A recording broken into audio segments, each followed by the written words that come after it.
पादोऽस्य विश्वा भूतानि त्रिपादस्यामृतं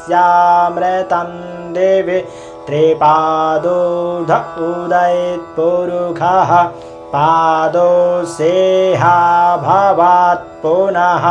ततो विक्वन् व्यक्रामत्सासनानसने अभि ततो विराडजायत विराजो अधिपुरुषः स जातो अत्यरिष्यत पश्चात् भूमिमथो पुरः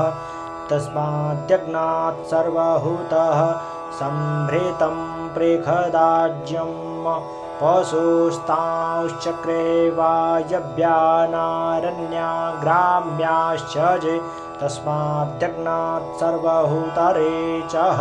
सामानि जज्ञिरे छन्दागुंसे